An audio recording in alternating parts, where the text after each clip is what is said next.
Yəni Ali Baş komandana yalan demədi.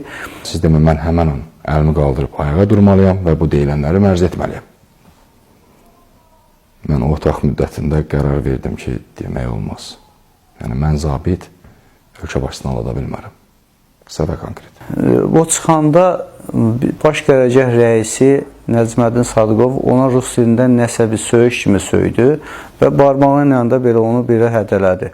Elmar Allah verib. Bu bizim gözümüzün qarşısında olubdu. Və Ali Baş komandan gedəndən sonra bu dediyim Nəcməddin əlini belə yerlədi və mənə nalayiq bir söz dedi.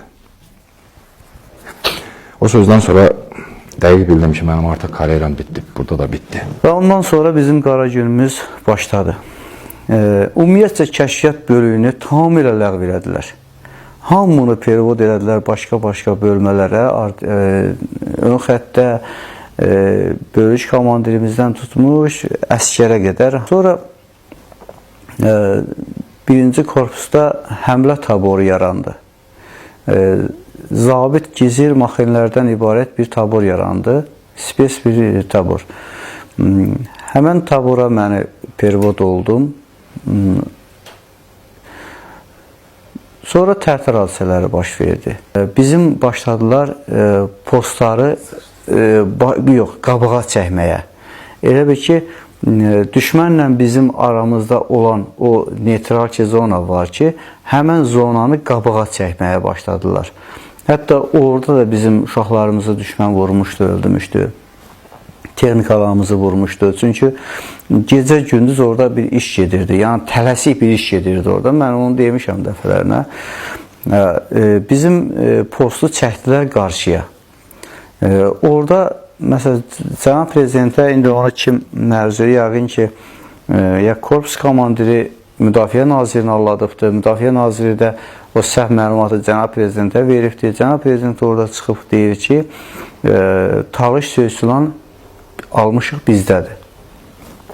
Bəli, Talış Söyüsülanı almışdıq. Amma sonra bu xəyanət nəticəsində Talış da verildi erməniyə, Söyüsülan da verildi erməniyə. Sonra dedilər ki, bu qədər hektarlar almışıq aprel döyüşlərində. Elə o hektarlar, o ərazi bizdəydi. Sadəcə postu qabağa çəkdilər. Orada məsələ hektarlar yarandı. Bəli, belə də bu formada o elə ki, Cənab Prezidenti aldatdılar. O da xalqa belə bir məruzə elədi. Sonra dedilər ki, burada vətən xaini var. 2017-ci ilin may ayının 5-də məni tabor komandirimiz Fuad Axundov, tabor komandirimiz mənə dedi ki, Fərzəliyev gedək korpusa. Mən də getdim, təlimdə idik. Qayıtdım, gəldim maşınımı xodladım, öz şəxsi maşınımı xodladım. Komandiri götürdüm, gəldik Tərtərə. Fuad Axundov, bizim tabor komandirimiz, getdi 057 nömrəli hərbi hissəyə. Təxminən bir yarım saat orada olandan sonra çıxdı, gəldi, mənə dedi ki, Fərzəliyev, gedək Maruşavana. Gedək. Mən də sürdüm maşını Maruşavana. Hara dedim, komandir, Maruşavanda hara? Dedi ki, köhnə qərargaha. Köhnə qərargaha gəldik və orada şlambomu qaldırdılar, biz keçdik. Çünki bu özünü təqdim elədi şlambomda, posta. Keçdik qarşıya, ora mülki bəzi, yəni bizlərin keçməsinə, mülki maşınların keçməsinə icazə yoxdur. Ancaq hərbi maşınlar keçə bilərdi, amma Fuad bəli, o var idi deyəsən, bizim maşını buraxdılar içəriyə. Mən gəldim Maruşavanda, o köhnə qərargahın qarşısında maşınımı saxladım. Mən saxlayanda korpus komandiri, hərbi prokurorluğun işçilərindən tanımıram onları, belə o geyimlərindən bildim ki, onlardır. Asobad deyil, maşını orada dayanmışdı, hərbi polisin işçiləri oradaydı. Onlar hərbi prokurorluğun işçiləri, Asobad deyil, bir də korpus komandiri Teymur Məmmədov, onlar da besetka var, orada bağ var idi, indi o bağı ləğv ediblər. Həmən o bağda besetka var idi. O besetkada oturmuşdular. Ayaqüstü olanlar da var idi, oturanlar da var idi. Bu Fuad Axundov getdi, girdi korpus komandirinin yanına, orada Besevkiyə. Mən də görürəm, maşından düşmüşəm, maşını saxlamışam. Məndən də bir 20-25 metr ayına onlardır. Korpus komandiri Hikmət Həsənovla danışdı. Nə danışdı bilmədim. Birazdan sonra gəldi mənim yaxınıma. Mənim yaxınıma gələndə orada onunla bərabər 3 nəfər gəldi. Cümşüd Qurbanov idi, tanıdığım Cümşüd Qurbanov idi və 2 nəfər başqası. O 057-nin gizri idi, maxı idi, bilmirəm, onlardan idi. Sifətdən tanıyam onları, adlarını bilmirəm.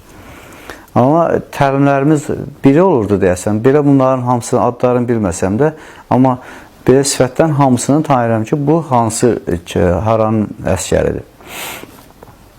Bunlar gəldilər ki, sənin əlini bağlamalıyıq. Mən niyə əl bağla? Mən canizat deyirəm ki, əl bağla aparasınız ki. Mən bunlara belə itələmiş formasında oldum. Bunlar aralaşdılar. Mən artıq özümü cilovlaya bilmədim ki, hətta vura da bilərdim. Düz vurmadım, amma yəni itələməklə bunlar aralaşdılar. Dedim ki, hara istəyirsiniz, gedək də. Mən əli bağlı korpus komandirinin qarşısına niyə gedim ki? Məni getdilər yuxarıya. Dedi, yaxşı, çıxaq korpus komandirinin otağına. Məni çıxartdılar 2-ci mərtəbəyə. Ora korpus komandirinin otağı deyildi. Bir 15 dəqiqə belə otağın girişində mən gözlədim. Gözlədim. Hikmət Həsənov gəldi ora. Bir də Fuad Ağayev, korpusun yuristi. İkisi bərabər gəldi. Gəldi ki, Fərzəliyev, bəli. Mən də kürsüdə durmuşam. Dedi ki, pəncərə var, onun ağzında durmuşdum. Dedi, Fərzəliyev, sana bir kəlmə söz deyəcəm, mənə düzünü dinən. Dedim ki, buyurun, cənab general. Dedi ki, sənin komandirin Elmar Allahverdiyev, yəni erməniyə işləyibdir.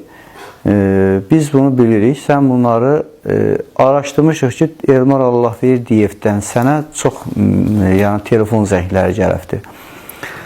Mən dedim ki, mən birinci tağımda birinci manqanın komandiriyəm.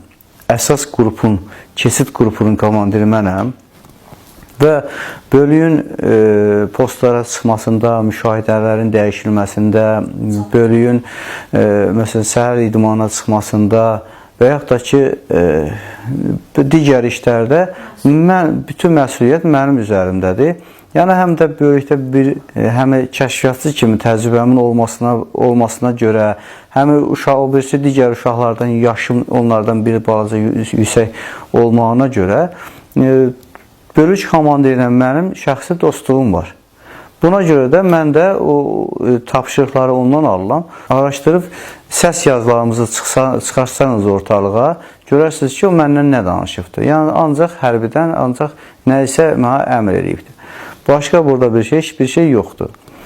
Dedi, yox, sən bilirsən, düzünü deməlisən. Dedim ki, cənab general, əgər siz mənim telefon danışığımı çıxartmışsınızsa, danışığımı da çıxardın, xahiş edirəm. Burada aydındır hər şey.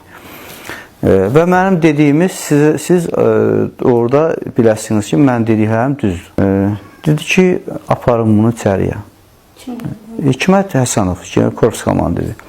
Aparın içəri deyiləndə Allaha and olsun, bilmədim neçə nəfər düşdü üstümə. Yəni, 8-10 nəfər deyərdim ki. Elə ani momentdə mənim biri əlimi tutdu, biri bu əlimi tutdu, biri bu əlimi tutdu. O üçün məni bir zülümlə ki, yerə yıxdılar. Hətta yerə yıxılan vaxtı mənim əynimin üzü istəyirəm, paltarımı belə çıxartdılar. Arxadan gözümü bağladılar, əlimi bağladılar, əyağımı belə bağladılar. Ürəyimlə dedim ki, Allah sağ qurbanım, bircə məni şərdən saxla, mənə şər böhtana atılmasın. Məni keçirdilər qarşı otağa. Qarşı otağa keçirdilər, məni başladılar bir ilk suda boğmağa. Birinci səfər suda boğmağa. Sonra mənim əyaqlarımı belə stola bağladılar. Bir dənə uzun stol idi, təxminən metr yarım uzunluğunda. Bağladılar ora. Əlim də arxadan bağlı, gözüm bağlı, ayağımı da skoçladılar o stola. Başladılar mənim kapron şilahla ayağımın altında döyməyə. İnanın Allaha, o şilang hər ayağımın altına dəyəndə, o şaqqıldayanda, inanın ki, ayağımın altına yox, elə bilirdim ki, başıma vurulur. Demirdilər, sən bunu görmüsən və yaxud da ki, bilirsən. Deyirdilər ki, mənə məcbur edirdilər ki, sən denən ki, etiraf elə ki, Elmar Allahverdiyev erməni işdir. Bir dənə onu soruşdular, başqa heç soruşmuyorlar məndən. Mən də bunlara deyirdim ki, qardaş, elə bir şey yoxdur da, yəni mən bunu nətər deyə bilərəm ki.